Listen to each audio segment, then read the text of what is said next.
Hello, good morning friends.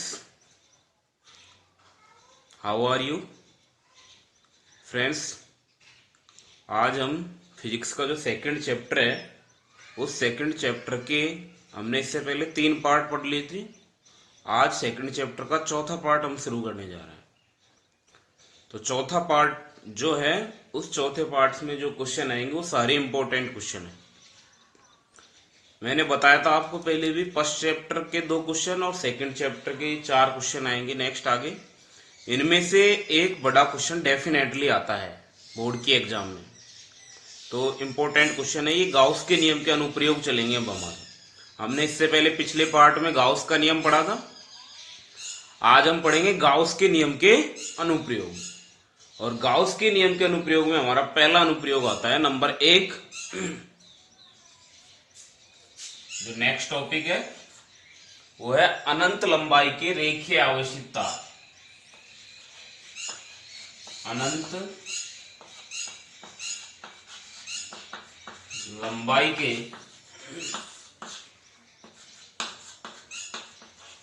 रेखीय आवेशित तार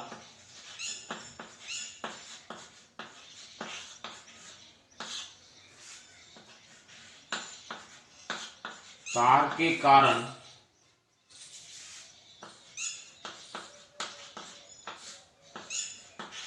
विद्युत क्षेत्र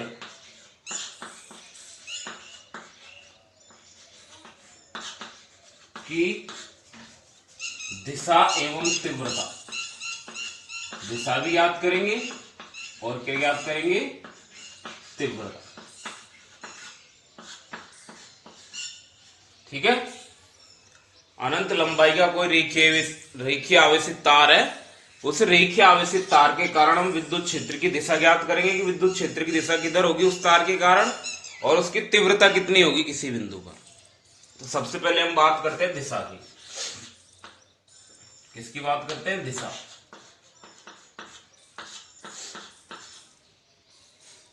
तो अनंत लंबाई के रेखीय आवेशित तार के कारण विद्युत क्षेत्र की दिशा है वो हम निम्न चित्र की सहायता से ज्ञात करते हैं। मैंने कोई ये रेखीय आवेशित तार ले लिया। देखो चित्र आप समझ जाओ, आप सारी चीजें ऐसे समझ जाओगे। चित्र इंपॉर्टेंट है। ये कोई रेखीय आवेशित तार ले लिया मैंने ए बी रेखीय आवेशित तार है अनंत लंबाई का। ठीक है, आवेशित है। ये मैं आवेश बना दिए मैंने।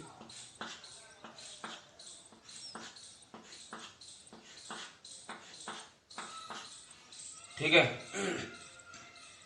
इसमें कोई मैंने ले लिया बिंदु ओ। ये कौन सा बिंदु ले लिया? ओ। इससे स्मॉल आर दूरी पर कोई बिंदु ले लिया मैंने पी। कितनी दूरी पर है ये? स्मॉल आर दूरी। अब मुझे इस अनंत रेखीय आवेशित तार के कारण बिंदु पी है उस पर किसकी दिशा ज्ञात करनी है? विद्युत क्षेत्र की दिशा। किसकी दिशा ज्ञात करनी है? विद्युत क्षेत्र की दिशा ज्ञात करनी है। अब इसके लिए मैंने क्या किया? बिंदु ओ के दोनों तरफ, इधर और इधर, समान दूरी पर 2 अल्पांश ले लिए। ठीक है, जितनी दूरी ये है उतनी दूरी ये है। एक तो अल्पांश ले लिया मैंने A1 इधर तो, और ये अल्पांश है A2। अल्पांश A1 और ये क्या है? अल्पांश A2। ठीक है, दूरी समान है। ये बिंदु O से दोनों की दूरी समान है। अब मैं मानता हूं अल्पांश A1 के कारण बिंदु P पर उत्पन्न विद्युत क्षेत्र है वो है DE1।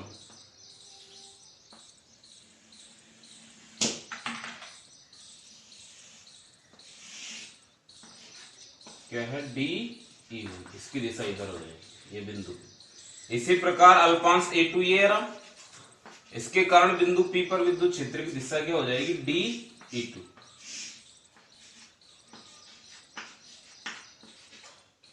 ठीक है, A1 के कारण तो DE1 वेक्टर लगा देता हूं मैं, और ये DE2। ये बिंदु P पर दिशा है। अब भी कोई निश्चित दिशा नहीं आई है। अब जो DE1 और DE2 है उनको हम घटकों के रूप में व्यक्त कर लेते हैं। किसके रूप में व्यक्त कर लेते हैं? घटकों के रूप में व्यक्त कर लेते हैं। तो ये तो होता है क्षैतिज घटक।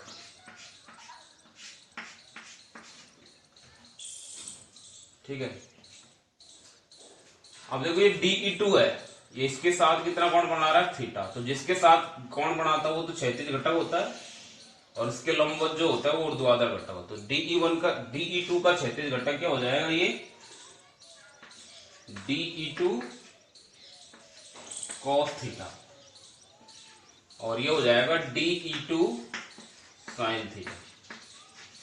ठीक है, इसी प्रकार ये भी इससे थीटा कोण बना रहा है। ठीक है, तो इसका क्षैतिज घटक इधर ही DE1 cos थीटा हो जाएगा, और ये हो जाएगा DE2 cos थीटा। ठीक है, ये बिंदु P। अंडरस्टैंड? अल्पांश A1 के कारण जो विद्युत क्षेत्र उत्पन्न हो रहा है बिंदु P पर वो DE1 वेक्टर है। अल्पांश A2 के कारण DE2 वेक्टर है। दोनों को हमने घटकों के रूप में व्यक्त किया, तो इनके जो क्षैतिज घटक हैं वो तो एक ही दिशा में आ रहे हैं इधर, और ऊर्ध्वाधर घटक कैसे आ रहे हैं? विपरीत दिशा में आ रहे हैं कि नहीं? तो ये ऊर्ध्वाधर घटक है, ये DE2 sin थीटा है, ये DE1 है, सॉरी इसका क्षैतिज घटक है ना E1 का, सॉरी ऊर्ध्वाधर घटक है, तो DE1 cos थीटा। अब देखिए DE1 cos थीटा, DE2 ये sin थीटा है, क्षैतिज घटक cos, ऊर्ध्वाधर sin theta, DE1 sin theta. ठीक है, अब देखो DE1 cos थीटा और DE2 cos थीटा ये तो एक ही दिशा में है, और DE2 sin theta, DE1 sin theta है, वो कैसी दिशा में है? परस्पर विपरीत दिशा में। और दोनों अल्पांशों के कारण उत्पन्न विद्युत क्षेत्र कौन कौन से? A1 के कारण तो DE1 वेक्टर, और A2 के कारण DE2 वेक्टर। तो ये हमने चित्र बना दिया। अब इस चित्र के आधार पर हम दिशा निकालेंगे। कैसे निकालेंगे? देखिए, हम सबसे पहले क्या लिखेंगे? इसे निम्न चित्र की सहायता से ज्ञात करते हैं। ये चित्र बना दिया हमने। चित्र में एक अनंत लंबाई का रेखीय आवेशित तार AB ले लिया, और इसके मध्य बिंदु O से r दूरी पर स्थित बिंदु P पर हमको विद्युत क्षेत्र की दिशा ज्ञात करनी है। इसके लिए हमने बिंदु O के दोनों ओर समान दूरी पर दो अल्पांश A1 और A2 ले लिए। अल्पांश A1 के कारण बिंदु P पर उत्पन्न विद्युत क्षेत्र क्या है? DE1 vector. और अल्पांश A2 के कारण बिंदु P पर उत्पन्न विद्युत क्षेत्र क्या है? DE2 vector. ठीक है, अब दोनों को हमने घटकों के रूप में व्यक्त किया, तो इनके जो ऊर्ध्वाधर घटक है, DE1 का ऊर्ध्वाधर घटक ये रहा, और इसका ऊर्ध्वाधर घटक ये रहा। तो इनके ऊर्ध्वाधर घटक है परिमाण में समान और दिशा में विपरीत होने के कारण क्या हो जाएंगे? निरस्त हो जाएंगे। ठीक है, जितना बल ये ऊपर की ओर लगा रहा है उतना ही नीचे की ओर लगा रहा है, तो दोनों परिमाण में समान है और दिशा में विपरीत है, तो निरस्त हो जाएंगे। और ये जो क्षैतिज घटक है दोनों के, वो एक ही दिशा में होने के कारण क्या हो जाएंगे? जुड़ जाएंगे। क्या हो जाएंगे? जुड़ जाएंगे। अतः हम कह सकते हैं कि दोनों अल्पांशों के कारण जो विद्युत क्षेत्र की दिशा होगी बिंदु P में, वो कौन सी रेखा के अनुदिश होगी? OP। ऐसे होगी ना, इसी दिशा में इधर ही जा रहे हैं ना दोनों घटक, ये दोनों तो विपरीत है तो निरस्त हो गए, केवल ये दोनों घटक बचे, तो दिशा किधर होगी? इस दिशा में, रेखा OP की दिशा में। तो ये तो दोनों अल्पांशों के कारण होगी। हमको निकालनी है पूरे रेखीय आवेशित तार के कारण। अतः हम पूरे रेखीय आवेशित तार को इसी प्रकार के छोटे छोटे सममित अल्पांशों में व्यक्त करते हैं, तो प्रत्येक अल्पांश के कारण दिशा किधर आएगी? रेखा OP के अनुदिश आएगी।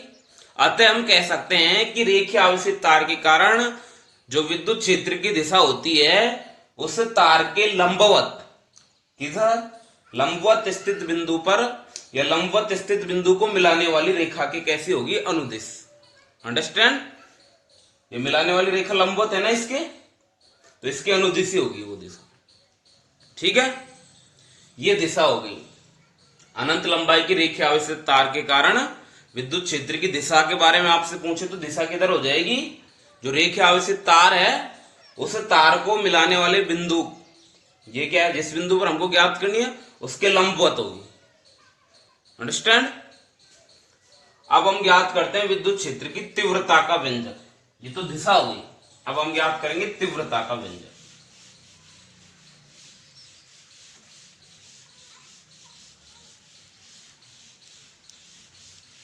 अब देखो तीव्रता कैसे फाइंड आउट करेंगे। वही चित्र, इसे निम्न चित्र की विद्युत क्षेत्र की तीव्रता का व्यंजक निम्न चित्र की सहायता से ज्ञात करते हैं।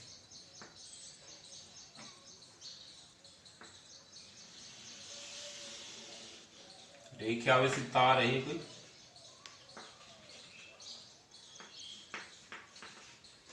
अनंत लंबाई का रेखा आवेशित तार है, नाम दे दिया मैंने इसको AB।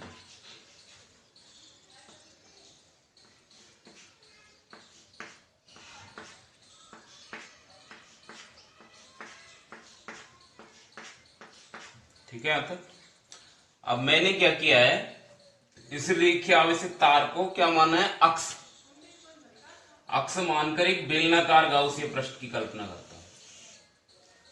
इसको अक्ष मानकर किसकी कल्पना कर ली, एक बेलनाकार गाउसीय पृष्ठ।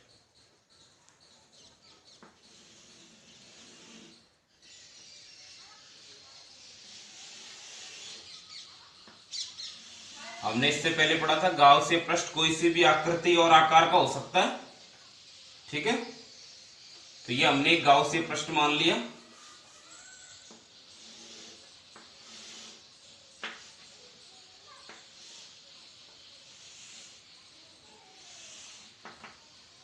ये बेलनाकार गाउसीय पृष्ठ हो गया।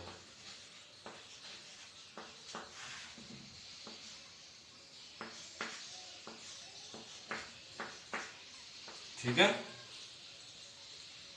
AB तार है, एक समान रूप से आवेशित रेखीय आवेशित तार है अनंत लंबाई का, इधर मैं डैश डैश से दर्शा देता हूं।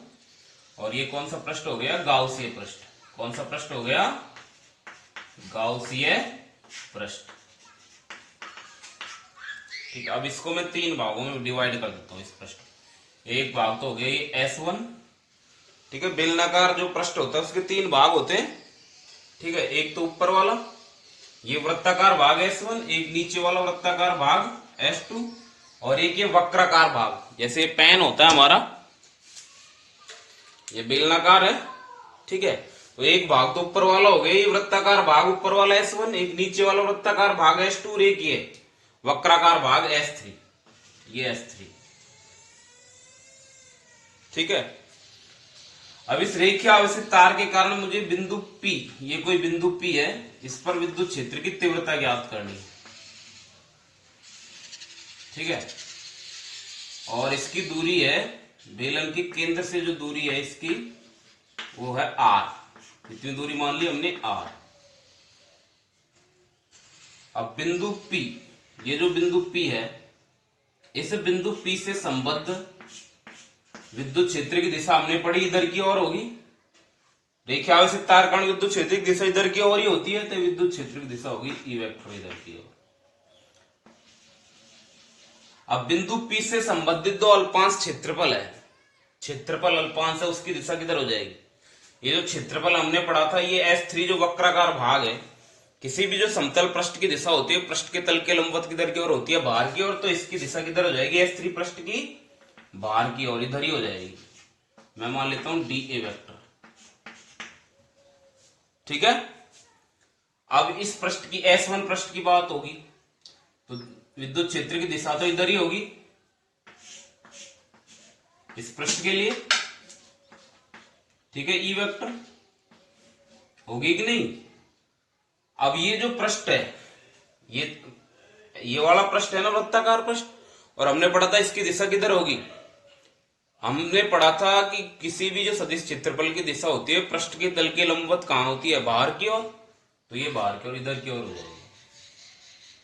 ठीक है, तो इसकी दिशा इधर हो जाएगी DA वेक्टर। ठीक है, इसी प्रकार इस पृष्ठ की बात हो, दिशा किधर हो जाएगी, वही इधर की ओर, और ये नीचे वाला पृष्ठ है तो पृष्ठ के तल के लंबवत बाहर की ओर, मतलब इधर की ओर हो जाएगी DA वेक्टर। ठीक है, यहां तक ये आपका चित्र हो गया। ये आपको चित्र बनाना है और कुछ नहीं करना है। यदि आप चित्र बनाना सीख गए तो समझो आपका सवाल हो गया है। करना क्या है, एक बार दोबारा बता देता हूं मैं। इसे निम्न चित्र की सहायता से ज्ञात करते हैं। हमारे ये आ जाएगा अनंत लंबाई की रेखीय आवेशित तार के कारण विद्युत क्षेत्र की तीव्रता के व्यंजक ज्ञात कीजिए। तो हम क्या लिखेंगे उत्तर में, इसे निम्न चित्र की सहायता से ज्ञात करते हैं। चित्रानुसार AB एक अनंत लंबाई का रेखीय आवेशित तार है, ठीक है, जिस पर जो आवेश Q है एक समान रूप से वितरित है। ये और लिखेंगे हम, इस पर कितना आवेश है Q, वो एक समान रूप से वितरित है। इसका पृष्ठ रेखीय आवेश घनत्व क्या है, लैम्डा। आवेश तो Q है और लैम्डा क्या है, इसका रेखीय आवेश घनत्व, हमने पढ़ा था ना इससे पहले। तो इस पर Q आवेश वितरित है, इसका पृष्ठ रेखीय आवेश घनत्व कितना है, लैम्डा। तथा इसके मध्य बिंदु O से स्मॉल r दूरी पर स्थित बिंदु P पर हमको किसका मान ज्ञात करना है, विद्युत क्षेत्र की तीव्रता का व्यंजक ज्ञात करना है। यही था ना हमारा क्वेश्चन। तो हमको बिंदु P पर तीव्रता का व्यंजक ज्ञात करना है। तो इसके लिए हमने क्या किया, ज्ञात करना है, इसके लिए हमने OP बराबर स्मॉल r त्रिज्या तथा ये इसकी लंबाई में मान लेता हूं L, ठीक है। बेलनाकार जो पृष्ठ माना है हमने गाउसियन पृष्ठ, उसकी लंबाई कितनी है, L। तो हम क्या लिखेंगे, बिंदु P पर विद्युत क्षेत्र की तीव्रता ज्ञात करनी, इसके लिए OP बराबर स्मॉल r त्रिज्या व L लंबाई के कौन से पृष्ठ की कल्पना कर ली हमने, बेलनाकार गाउसियन पृष्ठ। आप लिख भी सकते हो यहां पे बेलनाकार, कौन सा है ये, बेलनाकार गाउसियन पृष्ठ की क्या कर ली हमने, कल्पना कर ली। अब हम क्या करेंगे, तथा इस बेलनाकार गाउसियन पृष्ठ को कितने भागों में डिवाइड कर लिया हमने, 3 भागों में।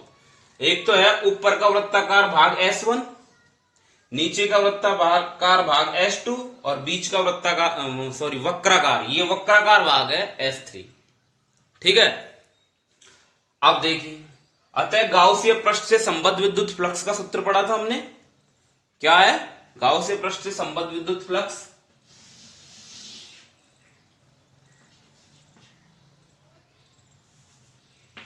Integral S E vector dot dE vector बराबर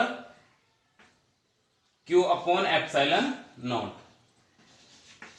ये sigma Q upon epsilon not, यही पढ़ा था हमने गाउस के नियम से, sigma Q upon epsilon not,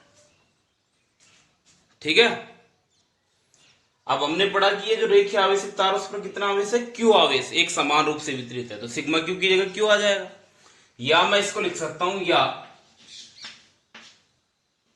integral S1 E vector dot dE vector plus integral S2 E vector dot dA vector plus integral S3 E vector dot dA vector बराबर Q upon epsilon not, ये लिख सकता हूं मैं, क्योंकि ये तो पूरे गाउसियन पृष्ठ के लिए हो गया। अब पूरे गाउसियन पृष्ठ को कितने भागों में डिवाइड कर रखा है हमने, 3 भागों में। एक तो ये वाला भाग, एक ये वाला भाग S2 और एक ये S3 बीच वाला भाग, जैसे ये है ऊपर वाला नीचे वाला, ये पूरा मिलकर गाउसियन पृष्ठ है। तो S1 S2 और S3 तीनों में डिवाइड कर दिया मैंने इसको, और सिग्मा Q की जगह क्या लिख दिया मैंने, Q, क्योंकि गाउसियन पृष्ठ से परिबद्ध आवेश होता है ना सिग्मा Q, तो गाउसियन पृष्ठ से परिबद्ध आवेश कितना है यहाँ पे, Q, ठीक है।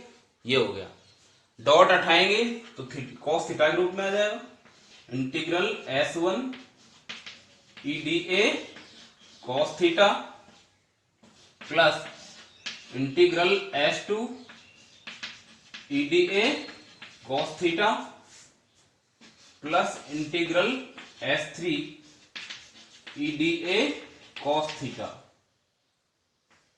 बराबर Q अपॉन एप्सिलॉन नॉट, ठीक है। अब देखिए, जो S1 पृष्ठ, S1 पृष्ठ कहां है, ये यहां पे थीटा का मान कितना है, E और DA के मध्य 90 डिग्री, विद्युत क्षेत्र की दिशा इधर है और इस पृष्ठ की क्षेत्रफल की दिशा ऊपर की ओर है, तो इनके मध्य बनने वाला कोण कितना हो गया, 90। तो मैं लिख देता हूं यहां थीटा बराबर कितना है, 90 डिग्री, ठीक है। S2 पृष्ठ कहां है, ये रहा, यहां भी विद्युत क्षेत्र की दिशा इधर और क्षेत्रफल सदिश की दिशा नीचे की ओर, तो बनने वाला कोण कितना हो गया, 90। तो इसमें भी थीटा बराबर कितना आ जाएगा, 90 डिग्री। तीसरा पृष्ठ S3 पृष्ठ, ये S1 S2 ये है S3, S3 ये रहा, इसमें डी ए वेक्टर की भी इधर ही है, ई वेक्टर की भी, तो एक की दिशा में, तो थीटा का मान कितना हो जाएगा 0, तो थीटा बराबर 0 डिग्री। अब मान रख दो थीटा का। अब देखो थीटा का मान 90 रखेंगे तो cos 90 की वैल्यू कितनी होती है 0। यहां पे भी थीटा की जगह 90 रखेंगे तो कितनी आ जाएगी 0, और यहां थीटा की जगह क्या रखेंगे 0, तो cos 0 होता है 1, तो cos 90 का 0, 0 गुणा 1 करेंगे, किसी भी संख्या को 0 से मल्टीप्लाई करते हैं तो वो तो 0 हो जाती है, तो ये भी 0 हो जाएगी, ये भी 0 हो जाएगी। यहाँ cos 0 का मान 1 होता है तो ये आ जाएगा केवल, तो मैं लिख देता हूं 0 plus 0 plus integral S3 EDA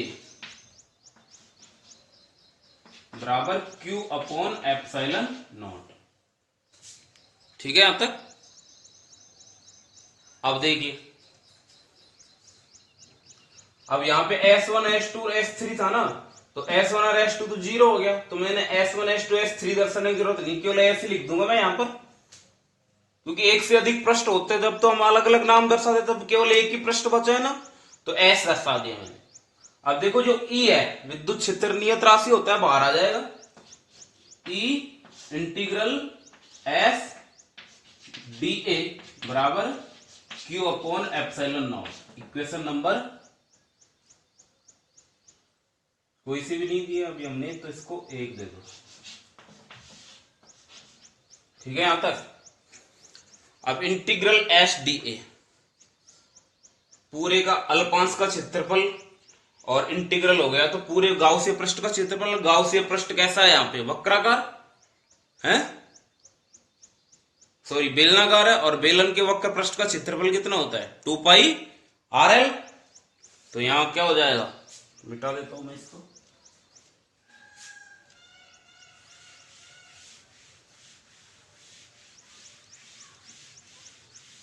पर लिख देता हूं।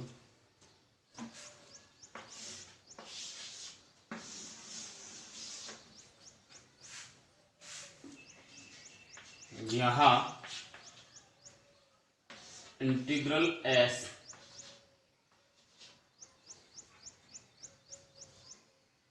S3 कर दो,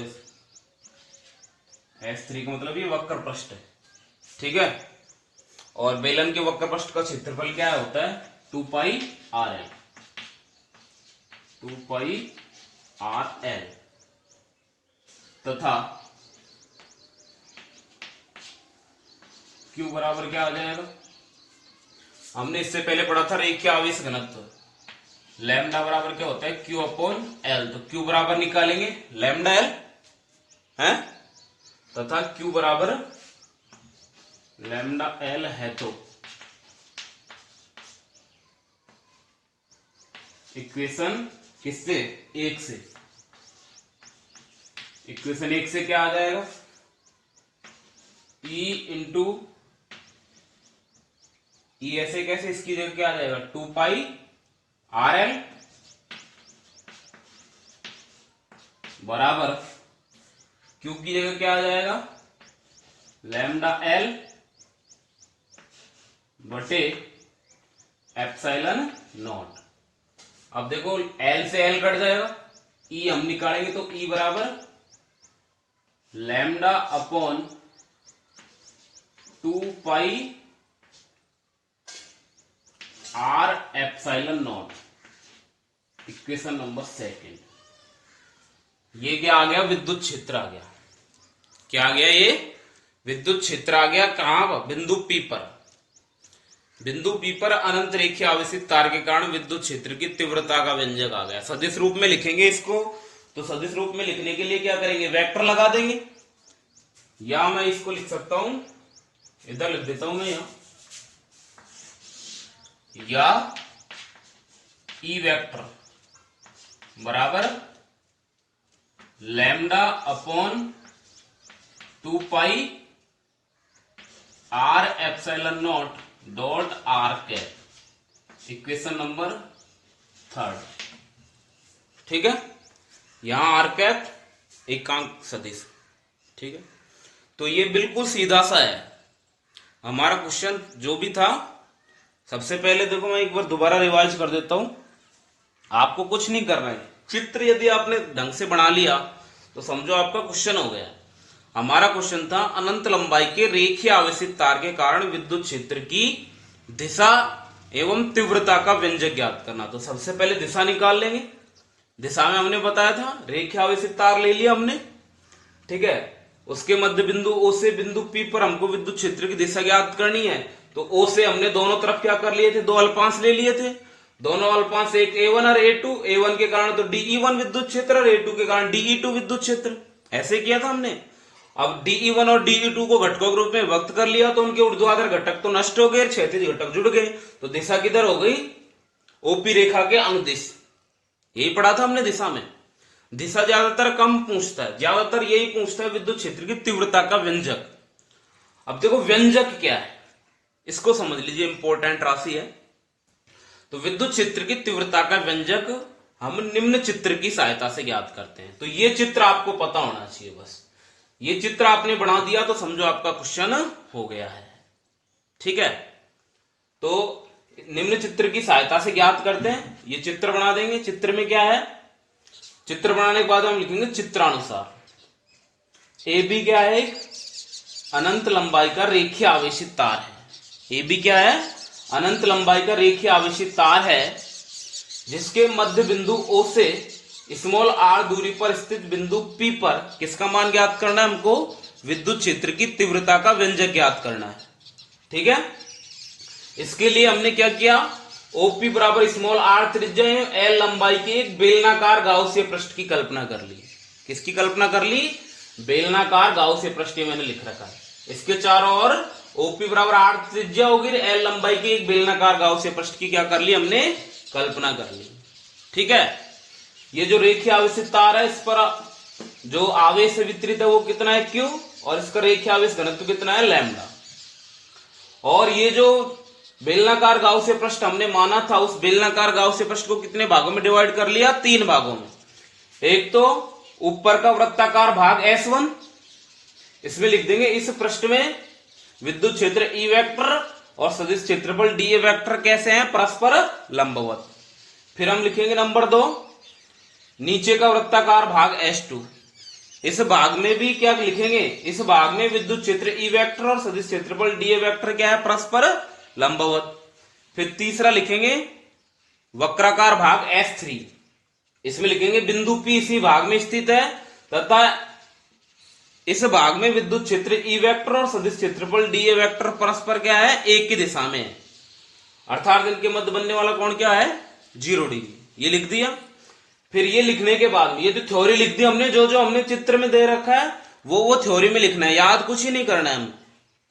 अब हम क्या लिखेंगे, अतः गाउसीय पृष्ठ से संबद्ध विद्युत फ्लक्स। गाउस का नियम पढ़ा था हमने, गाउस के नियम से गाउसीय पृष्ठ से संबद्ध विद्युत फ्लक्स का सूत्र क्या था, ये integral S E vector dot D vector बराबर sigma Q upon epsilon naught. अब एक बात ध्यान रखना, आप मैंने बताया था यहाँ पे आप डी वेक्टर भी लिख सकते हो, डीएस वेक्टर भी लिख सकते हो। क्षेत्रफल को ए से भी दर्शा सकते हो और एस से भी दर्शा सकते हो।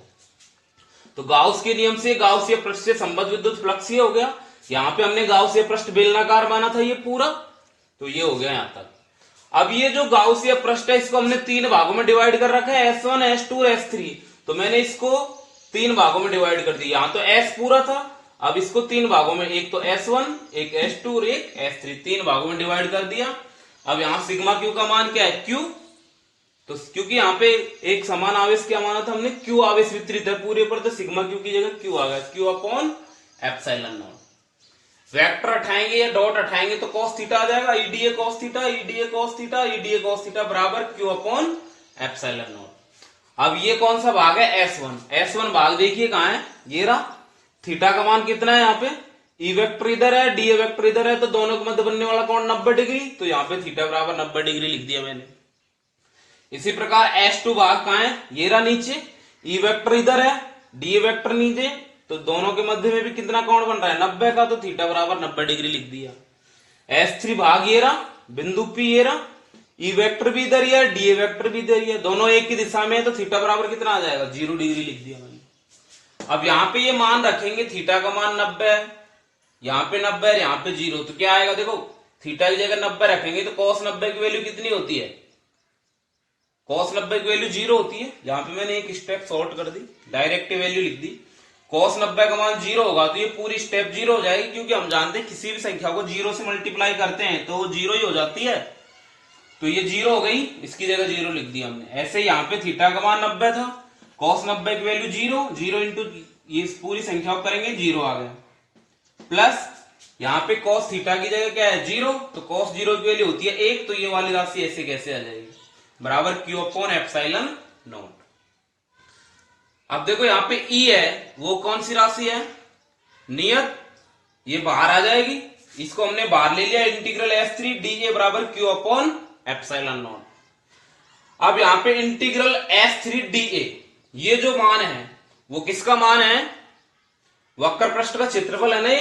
S3 कौन सा वक्र पृष्ठ है, और बेलन के वक्र पृष्ठ का क्षेत्रफल हमने पढ़ा था क्या आता है 2 पाई RL, और Q की जगह क्या आ जाएगा, यहां हमने पढ़ा था, देखिए आवेश ना, तो लैम्डा बराबर Q बटे L पढ़ा था ना इससे पहले, तो Q निकालेंगे लैम्डा L आ जाएगा, तो Q की जगह लैम्डा L लिख दिया हमने। अब मान रख दिया हमने, इसकी जगह तो क्या आ जाएगा 2 पाई RL, और Q की जगह लैम्डा L, E निकालेंगे, L से L कट गया, ये 2 पाई R नीचे आ जाएगा, सदिश रूप में लिखेंगे तो ये आ जाएगा। तो ये विद्युत क्षेत्र की तीव्रता का व्यंजक आ गया, किसके कारण, रेखीय आवेशित तार के कारण। ठीक है, आज की क्लास यहीं ओवर होती है, धन्यवाद। चैनल को लाइक सब्सक्राइब जरूर करें।